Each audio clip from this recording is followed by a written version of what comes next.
Well, hello, everybody. Can we also get some white lights so everybody can see?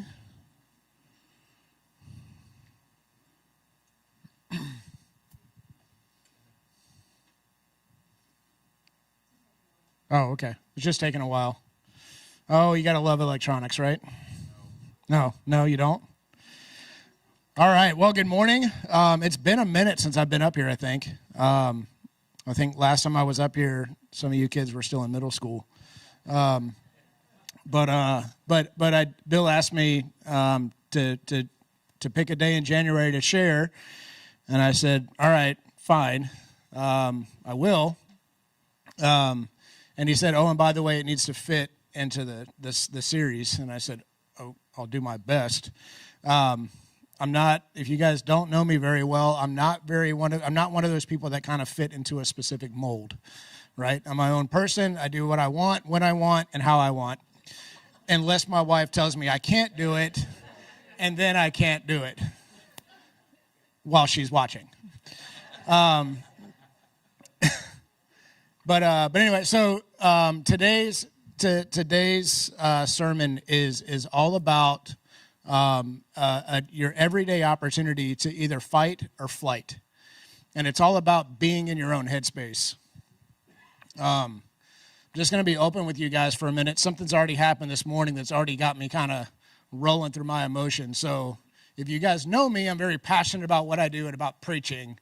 And when I talk about certain things or certain people, that's when I get kind of choked up. So I'm just going to go ahead and fair warn you now. They might show up. But anyway, so every morning we face an opportunity that we will fight the enemy, or we will lie down and feel like we've been defeated. We can often keep a close-handed grip on the things that we think matter. Comfort, idols, even jobs that God maybe have blessed us with. And there's nothing wrong with these things, right? Let me tell you, there's nothing wrong with some of these things until we make them idols, right? Or if we hold on to them with a tight grip as an idol. But if we keep an open hand, we let God give and take as he deems fit, that's where we can get pulled up into the places he calls us to be. We were driving back from Florida a couple weeks ago, and I don't normally listen to podcasts. I'm more of just a music guy or an absolute silence guy, right? Just depends on my mood, depends on where I'm at. And we were driving back, and God was like, I want you to look for this particular podcast. And I'd never heard of this, of whether or not this group had a podcast. And so I did. And I looked for it, and sure enough, the first 4 or 5 episodes was everything I needed to hear in that moment. For like the next, 3 hours of our drive, I just listened to the entire thing. And just one thing after another was just like downloading in my life. And one of the things the guy talked about was his job as a coach, and he held so tightly onto the things of where he worked.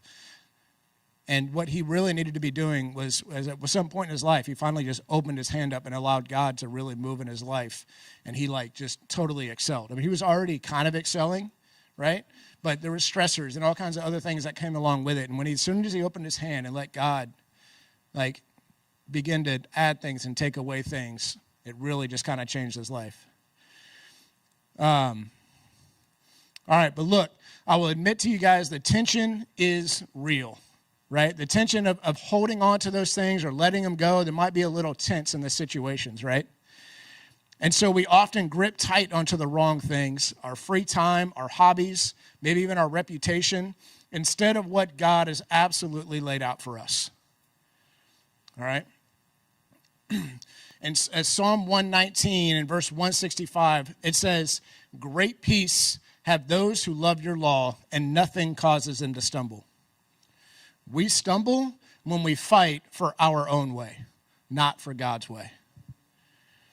When I was at E3 in the Coast Guard many years ago, I would occasionally get to drive the boat as what we would call the helmsman. Right, the helmsman is the guy who actually drives the boat. You have your coxswain and your navigator. The coxswain knows, hey, he's the one in charge of the entire boat. He's telling us where we're going, how we're getting there. The navigator is telling you the directions of where to go. But as a helmsman, every once in a while, I would have to drive the boat. Navigators would call out the course, and my job was to stay as close as possible as I could to that particular number of what they wanted me to be on. And I'm having to constantly check and constantly recheck my heading. And one thing I discovered was I was terrible at following the compass. I was a terrible boat driver unless you put me on a point and said, steer on that exact thing right there. Put the thing out in front of me, steer directly on that. Sweet, I can do that. That's easy. I did find out later, though, that I was much better at fixing boats than I was driving boats. And so that's why I went that route. And spiritually, right, it's much easier to stay on the course when we have a clear focus on God, right? Sometimes we get so locked in onto focusing on this one little tiny thing, right, that we lose sight of the big picture and where we're actually going. We know we should be going this particular course, but we're so busy doing this, overcorrecting and correcting, right? We're just doing this in the water. Looks like we're chasing a snake. But Hebrews chapter 12, verse 1 and 2 says, therefore we also, since we are surrounded by so great a cloud of witnesses, let us lay aside every weight and the sin which so easily ensnares us all, and let us run with endurance the race that is set before us, looking unto Jesus. That's the key point right there, right? Looking unto Jesus, the author and finisher of our faith, the man who writes out our entire navigational trip, who for the joy that was set before him endured the cross, despising the shame, and has sat down at the right hand of the Father. Let us fix our eyes on Jesus, the author and finisher of our faith. When we lose sight of God, when we lose sight of Christ, it is so easy to start drifting. When I would lose sight of the plans when we lose sight of the plans that God has for us, it's so easy to get off course. And this is just one tool that the enemy uses to get us. Listen, 1 degree off course. 1 degree. There's 360 degrees, by the way, for those that don't know on a compass. 360, full circle. And 1 degree off, by the time you get to your destination, depending on how far away it is, can put you miles off course. Do we have that first picture? Yeah. So if I were to get in a boat and leave from Portsmouth, Virginia, and start heading to Europe, right? I couldn't tell you the actual number of what it should be, right, to go that direction. But if I were to go straight, right, if I were to be 1 degree off, I might end up in either Africa or anything north of Europe, whatever's up there, right? Could you imagine that? Missing it by that much?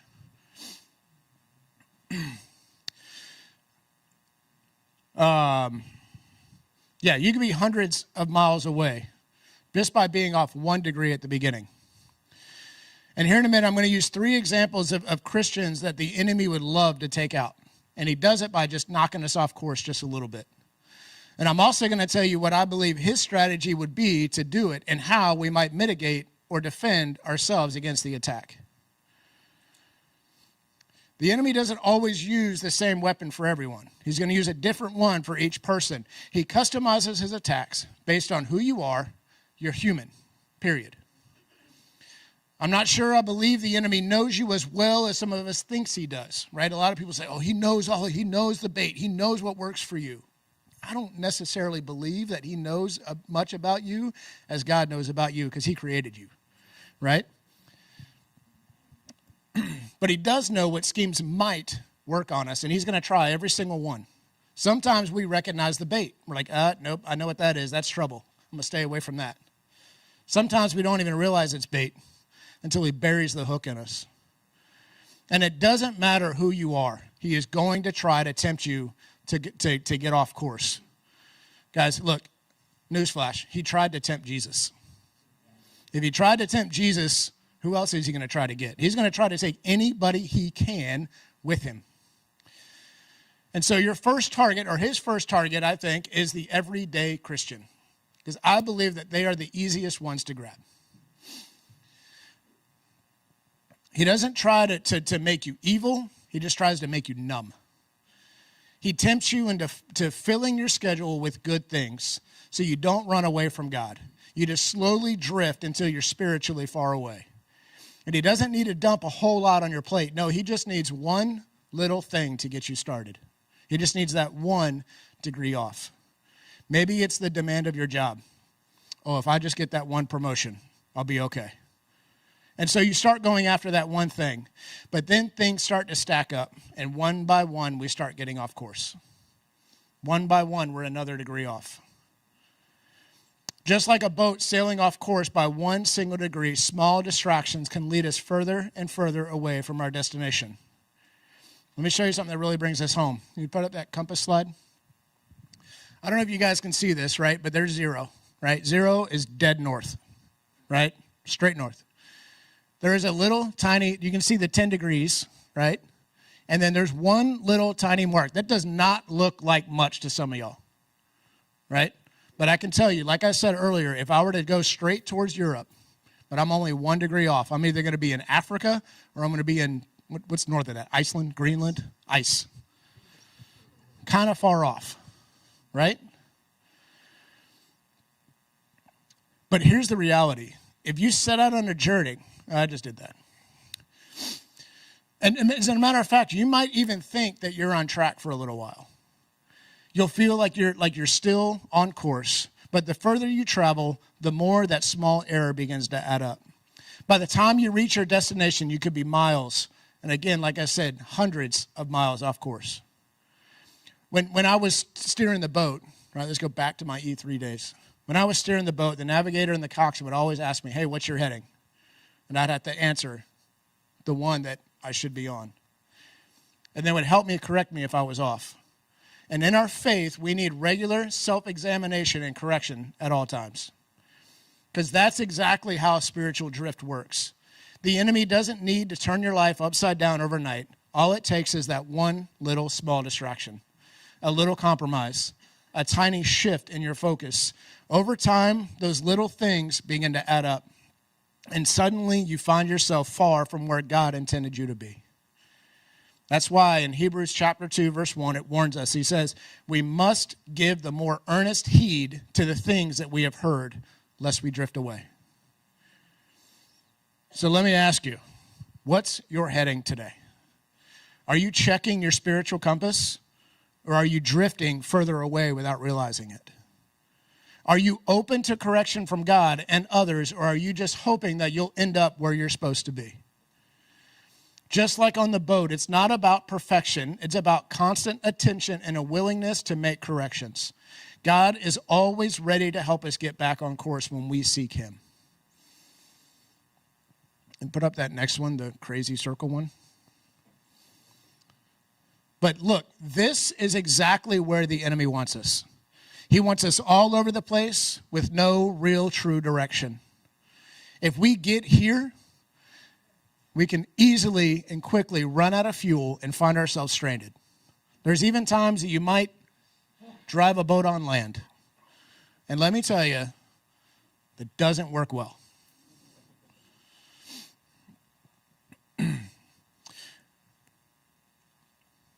But here's the thing. Our spiritual lives can look just like this when we let distractions take the wheel. We might be busy, always moving, but not actually making progress towards God's purpose for us. There's an old sailor's secret, I can't even call it accomplishment, but we used to call it the 360 Club.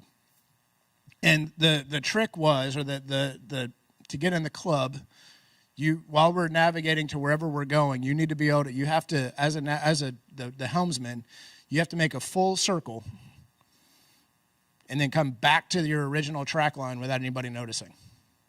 Now, you cannot do that by taking one hard right turn, right, and just cutting circles in the water until you get back on course. No, it takes time. You do 1 degree, then another one. You have to do it real slow and methodical, and it takes quite a while. So anybody who's ever actually done it, it's a feat, okay? And it would take quite a few people for that to happen. But in the end, the only thing you've done is cut a big hole in the water, and you've actually gone nowhere. Matter of fact, you've probably come not too much further from where you were at, where you started your turn.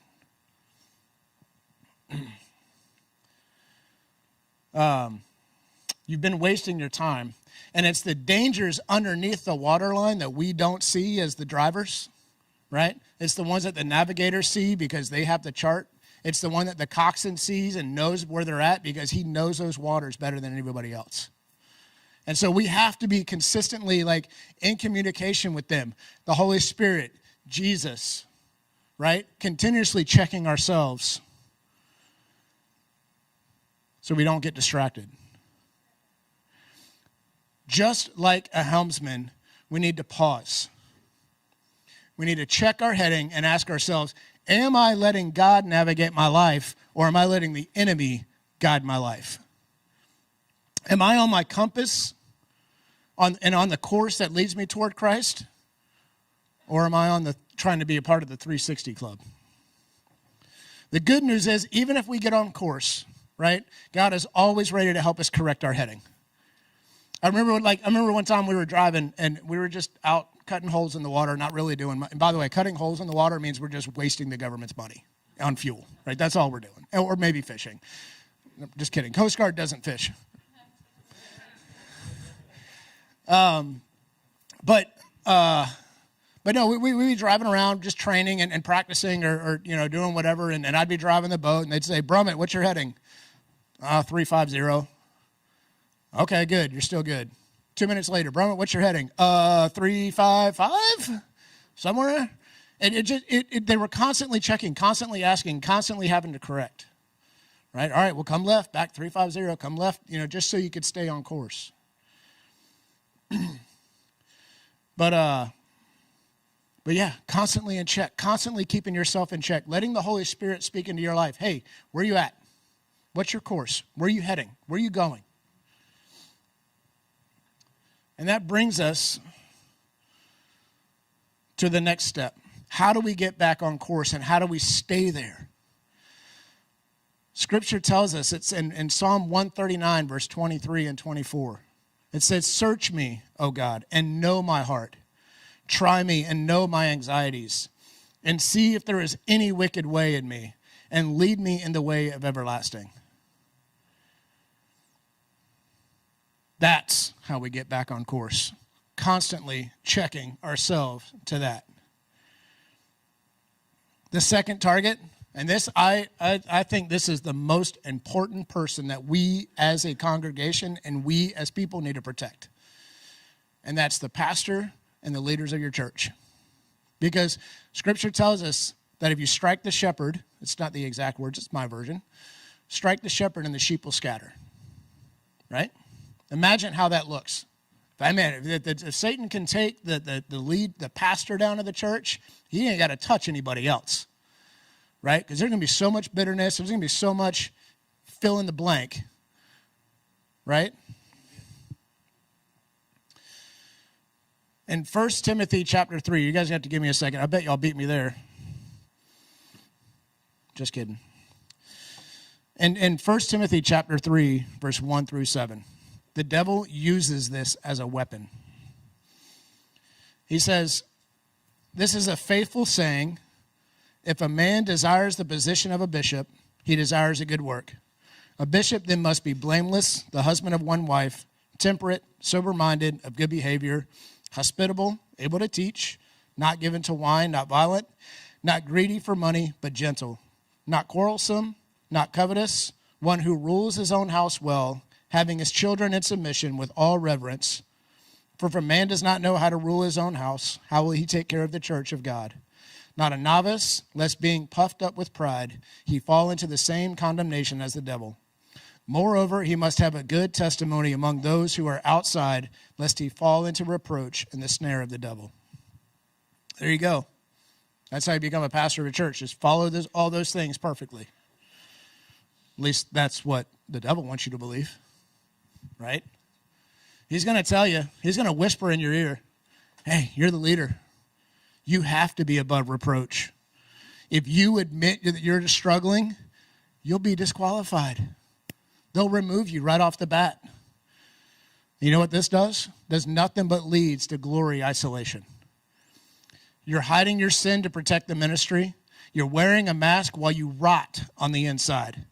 Or something that I believe is just as dangerous, not actually following your calling. What does that look like?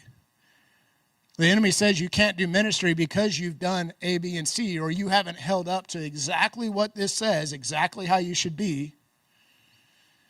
And so what do? You step back. You agree. You're like, oh, yeah, you're right. I can't believe one of my kids stole something from the store and got arrested. Now my kid's in jail. You can't be a pastor. Who said that?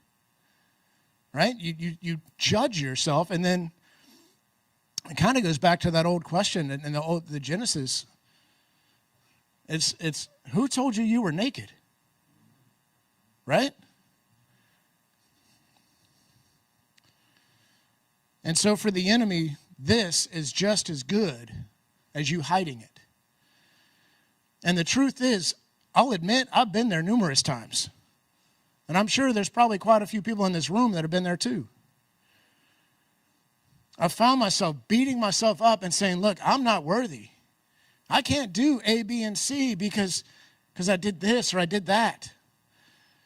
And look, don't get me wrong. Like, there are times that you have to step back and you have to step down. If your sin life is out of control, if your home life is out of control and you're in a leadership position, yes, you have to step down and you have to get that right. And you have to get right with God and get everything blind back up. I'm not saying that there's not a time that you shouldn't have to do that. But let God make that decision for you. You don't get to make that decision, right? You get to submit. Yes, God, all right, yeah, I know. And that is the real open hand life. And if you want to know what the real open hand looks like here, let's go to James chapter 5, verse 16. And be bold enough to do this. Confess your trespasses to one another and pray for one another that you might be healed. You're not just talking about sicknesses.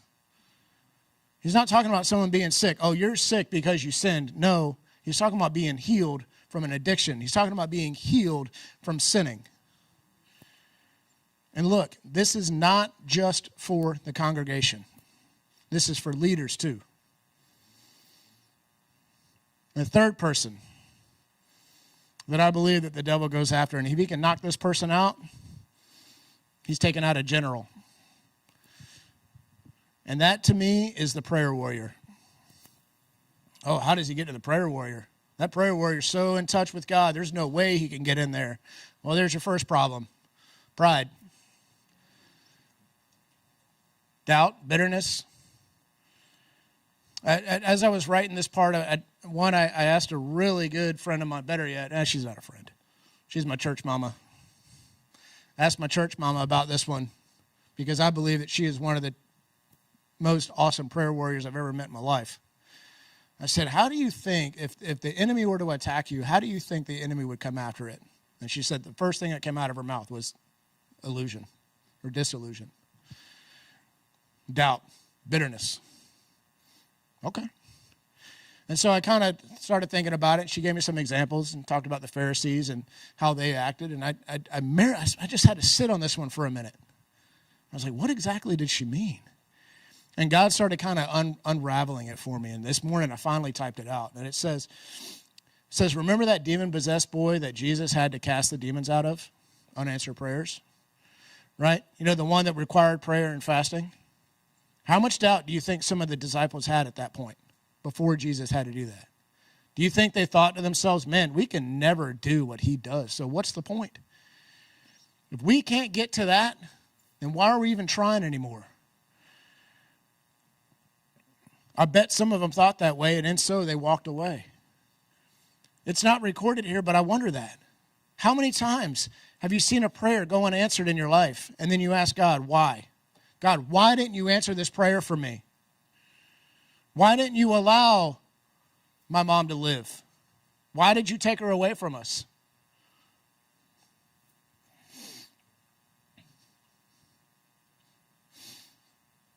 Told y'all.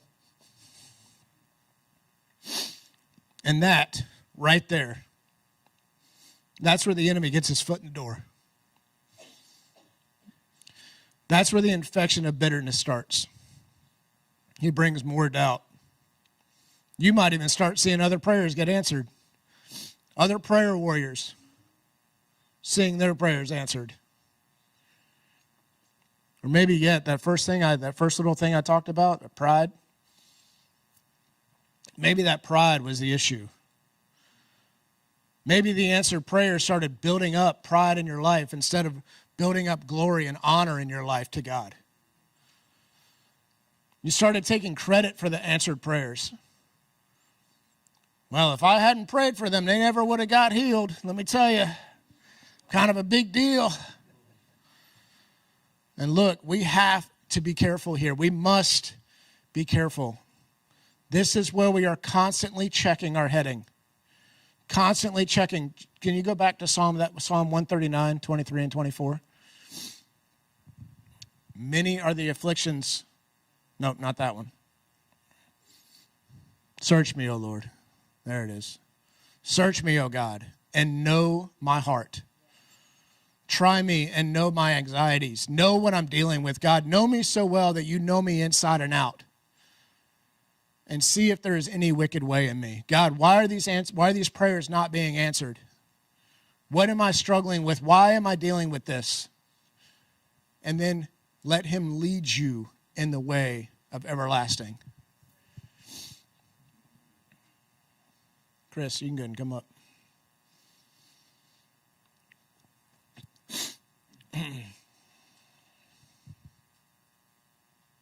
You guys get to go to lunch early today.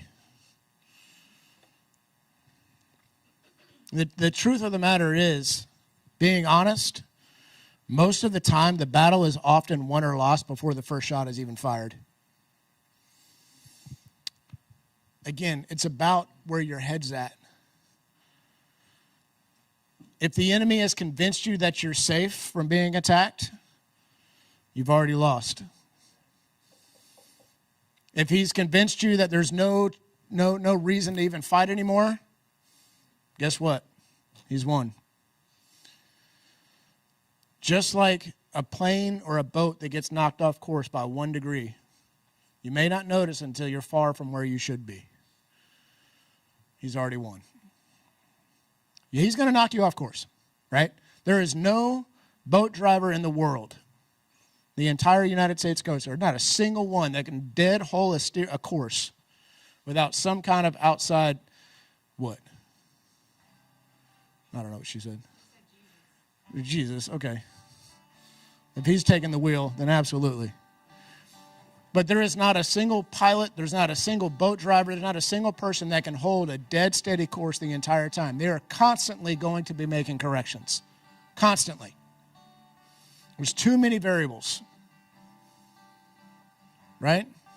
Too many effects. Wind, water, waves, all that stuff. So we are constantly going to make corrections. You are going to be off course every once in a while. Right? But again, keep your eyes locked on where they should be. Make it that much better. Now I'm going to get to the whole opportunity thing. First is a negative example. When I was going through law enforcement training many years ago, we talked about many different things. And one of the things we talked about was actually getting shot. And a police officer, one of the trainings they gave us was a police officer was actually shot during something. And he actually just got simply shot in the hand, a minor wound. He actually lost his life. A minor wound, a shot in the hand, that's nothing. But he lost his life. Do you know why? Because his mind overtook and told him that he was going to die. He didn't die from the bullet. He died from the belief that he was going to die. I was trying to find out where I'd fit this in, and Bill, you're going to love this. The world is not all sunshine and rainbows. Christianity is not all sunshine and rainbows. Spirituality is not all sunshine and rainbows. The world will beat you to your knees and keep you there if you let it. It's not about how hard you can hit. It's not about how good you can pray. It's not about how resilient, how bad you beat up the enemy. It's about how hard you can get hit and keep moving forward.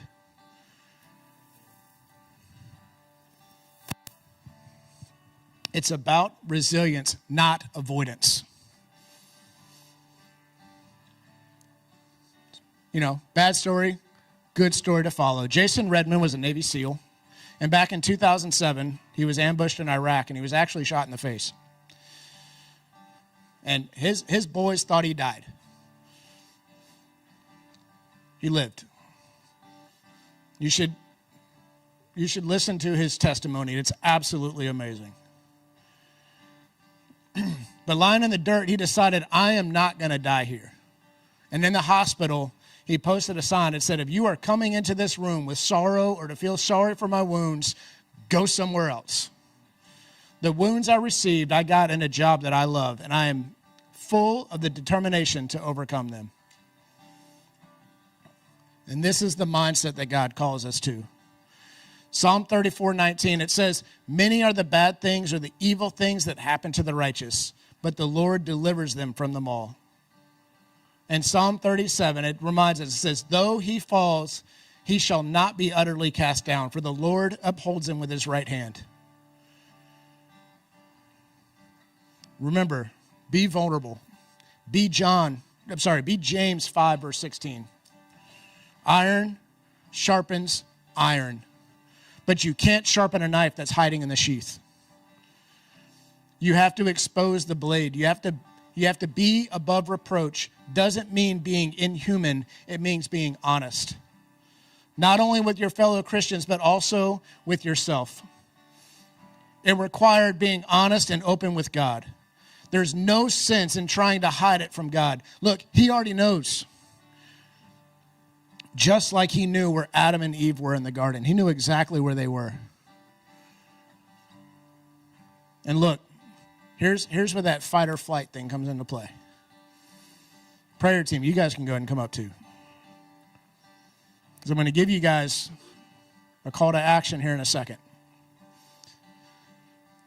There's a difference between hiding, because you're running from a battle out of fear, and taking refuge, running to God for a reset.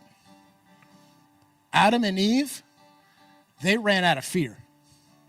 David, he ran to God for rest. He ran to God after he royally messed up with Bathsheba.